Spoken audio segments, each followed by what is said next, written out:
अस्सलामुअलैकुम दोस्तों, मैं हूं उमैस मुनीर। आप देख रहे हैं हमारा YouTube चैनल। दोस्तों 6 और 7 मई की दरमियानी शब जब हमारे स्क्वाड्रन 15 ने, हमारे कोबरा स्क्वाड्रन ने भारतीय राफेल गिराए थे और इतने फासले से गिराए थे कि दुनिया उसका तस्करा आज भी कर रही है, दुनिया उसको आज भी भुला नहीं पा रही है। और उनमें से अमेरिका भी एक है जो कि हमारे मिसाइलों का फैन हो चुका है और शस्त्र रह गया है कि आखिर पाकिस्तान ने ये कैसे किया था। और अब एक अहम तरीन रिपोर्ट सामने आई है जो कि हमें ये बताती है कि अमेरिका पाकिस्तान से मुतासिर होकर अपनी जो मिसाइल है वो बनाने जा रहा है। क्या आप इस बात को तसव्वुर कर सकते हैं कि अमेरिका अपना असला जो खरीदेगा, उसको जो बनाएगा, उसके अंदर पाकिस्तान का भी कोई किरदार हो सकता है? जी हाँ दोस्तों, ये जो हालिया रिपोर्ट सामने आई है वो तो हमें यही बताती है वो क्या रिपोर्ट है और उसके अंदर फिर कैसे दावे सामने आ रहे हैं हमारे सामने कि अमेरिका पाकिस्तान का ये जो हालिया झगड़ा था या कशीदगी थी उसको स्टडी करने जा रहा है।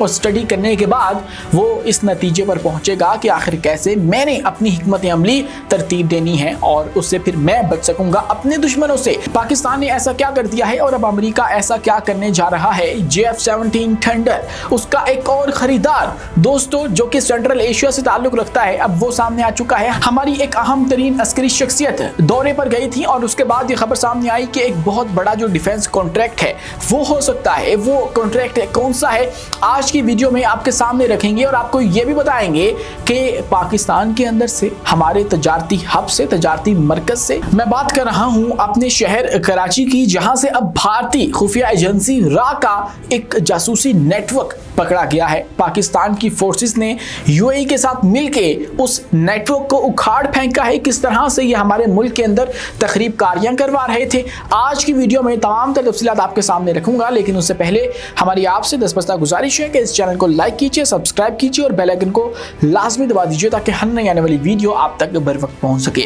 दोस्तों आगे बढ़ने से पहले कुछ अहम तरीन डेवलपमेंट्स जिनकी बात करना लाजमी है, उनमें से एक ये भी है कि आपको मैंने पिछली वीडियो में बताया था कि बांग्लादेश के साथ हमारे जो रवाबित है वो गैर मामूली तौर पर बढ़ते चले जा रहे हैं। तकरीबन 50 साल के बाद हमने अपने जो तजारती मामलात हैं उनको दोबारा से बहाल किया, लेकिन अब हमारे जो वजीर खारजा हैं वो तकरीबन 13 साल के बाद बांग्लादेश पहुंच चुके हैं। एक सरकारी दौरा है जो कि हमारे इसहाक डार वजीर खारजा और नायब वजीर आजम की जानिब से किया जा रहा है। और इसका मकसद क्या हो सकता है, उसके अंदर फिर एक जो अहम तरीन खबर है वो ये सामने आ रही है कि हम लोग वीज़ा फ्री एंट्री जो आम आवाम है, हमारी पहले हमारे जो ऑफिशियल्स हैं उनके लिए तो ये तय हो गया था, कॉन्ट्रैक्ट हो गया था कि जो ऑफिशियल्स हैं वो वीज़ा के बगैर बांग्लादेश जा सकते हैं। लेकिन अब आवाम के लिए भी ये खुशखबरी जो है वो सामने आ सकती है, क्योंकि निस्फ सदी के बाद ये दोनों बिछड़े हुए भाई आपस में मिले हैं, तो इसीलिए ये मोहब्बत का इजहार किया जा रहा है, बहुत से मुआहदे किए जा रहे हैं। और पाकिस्तान अपने जो एक बाजू है, माजी में हमारा हिस्सा हुआ करता था, उसको मजबूत करने के लिए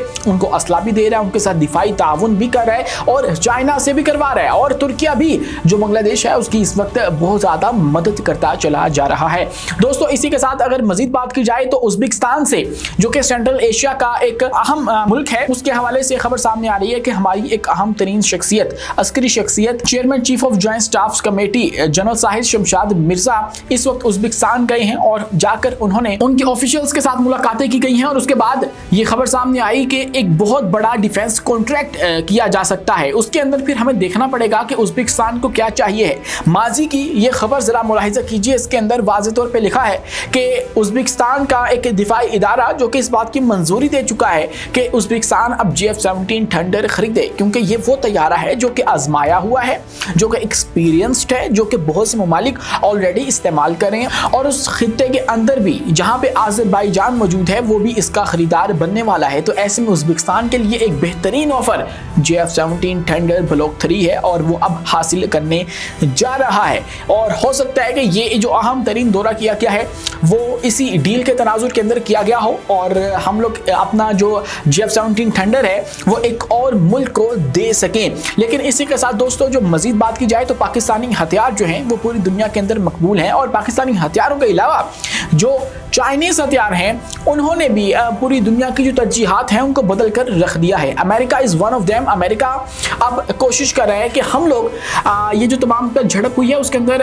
उसको एक केस स्टडी के तौर पर देखें और हम देखें कि आखिर पाकिस्तान ने वो कौन सा हरबा इस्तेमाल किया, वो कौन से टैक्टिक्स इस्तेमाल किए जिसके बाद ये मुमकिन हो पाया। ये दावा भी किया जा रहा है चंद अकाउंट्स की जानिब से, खैर इसका जो सरकारी तौर पर तस्दीक है वो तो नहीं हो सकी है, लेकिन ये दावा जो है वो अपनी जगह मौजूद है कि अमेरिका इसके जो टैक्टिक्स हैं वो सीखने की जो कोशिश है वो इस वक्त कर रहा है। और उसके बाद ये भी कहा जा रहा है कि जो अमेरिका है उसको इस बात का पता है कि भारत के जो जहाज हैं वो पाकिस्तान ने गिराए हैं और उसके अंदर फ्रांस को कितनी एम्बैरेसमेंट का सामना उठाना पड़ा है। तो ऐसे में ब्लूमबर्ग की एक रिपोर्ट आ जाती है और उस रिपोर्ट के अंदर ये वाज़ेह तौर पे लिखा हुआ है कि जो पाकिस्तान और भारत की कशीदगी हुई और उसके अंदर PL-15 इस्तेमाल किए गए, उससे अमेरिका एक तरफ तो मुतासिर भी है और दूसरी जानिब खौफजदा भी है। खौफजदा क्यों है?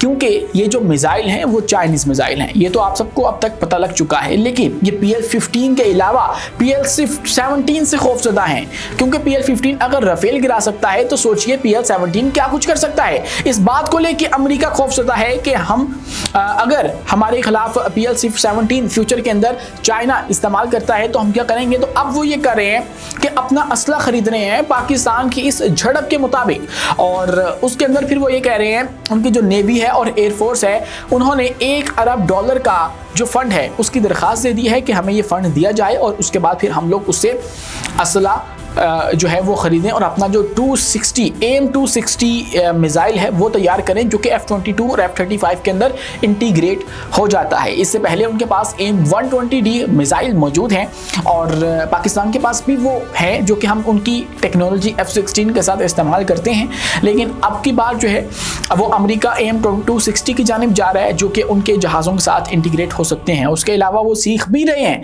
कि किस तरह से आखिर पाकिस्तान ने ये सब कुछ किया है और मुस्तकबिल में अगर हमारे साथ ही जो चाइना है उसकी इस तरह से राइवलरी हो जाती है तो फिर हम लोग किस तरह से डील उसे करेंगे। दोस्तों, इसी के साथ एक और बहुत बड़ी डेवलपमेंट जो है वो आज के रोज़ सामने आई है और वो हमारे ट्रेड हब कराची से सामने आई है और उससे हमें ये बताया जा रहा है कि पाकिस्तान ने भारतीय खुफिया एजेंसी रा का एक बड़ा नेटवर्क पकड़ लिया है। कराची से भारत की खुफिया agency research and analysis wing रा का खुफिया नेटवर्क पकड़ा गया।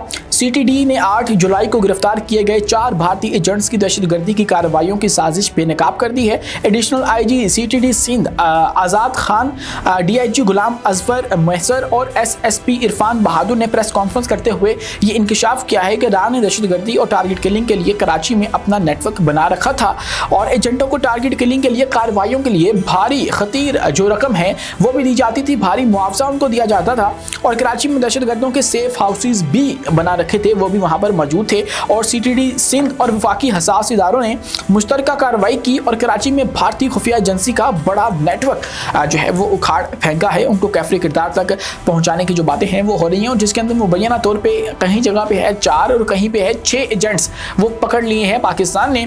और 18 मई 2025 को बदीन के इलाके मातली में समाजी शख्सियत अब्दुर्रहमान को कत्ल किया गया था और CCTV फुटेज और ऐनी शाहिदीन की मदद से 3 मुल्जिमान की निशानदही की गई। तहकीकात में सामने आया कि कत्ल के जो मनसूबाबंदी है वो खलीजी मुल्क में मौजूद भारतीय एजेंट संजय कुमार उर्फ फौजी ने की थी। अब जो खलीजी मुल्क का नाम लिया जा रहा है ओपनली नहीं बताया जा रहा, लेकिन कुछ सोर्सेज कह रहे हैं कि वो UAE है और दुबई के साथ मिलकर पाकिस्तान ने ये काम किया है और इनका जो रा का खुफिया नेटवर्क था उसको उखाड़ फेंका है। और उसी के साथ संजीव कुमार उर्फ फौजी ने खलीजी रियासत में काम करने वाले पाकिस्तानी सलमान और अरसलान को एजेंट बनाया, यानी पाकिस्तानी जो एजेंट हैं वो भी हायर किए और उनको खतीर रकम दी और अपनी ही सरजमीन से गद्दारी करने पर उकसाया गया।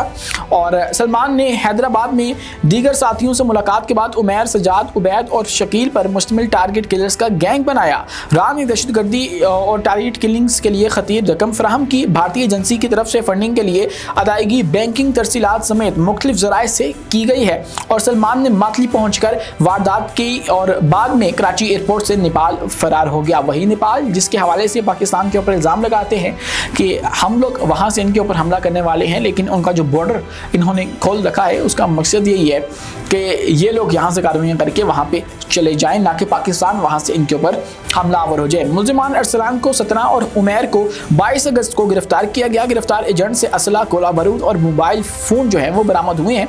रा ने इस कार्रवाई में एक अलहदगी पसंद तंजीम को भी इस्तेमाल किया है। तफ्तीश की रोशनी में मजीद बड़ी गिरफ्तारियाँ मुतवक्को हैं। ये कोई पहली दफ़ा नहीं है, अब तो आदत सी हो चली है भारत की इन तखरीबकारियों की और उनका काउंटर करने की। और हम सबको भी मुहतात रहना चाहिए कहीं हमारे आसपास ही कुछ ऐसे लोग मौजूद ना हों जो कि मशकूक हों और इस तरह की कार्रवाइयों के अंदर मुलविस हों और वो अपना काम कर जाएं और हमें पता भी ना लगे। आज के लिए इतना ही। अपने मेज़बान उमैस मुनीर को दीजिए इजाज़त। मिलते हैं अगली वीडियो में किसी नई मालूमात के साथ। शुक्रिया, अल्लाह हाफिज़।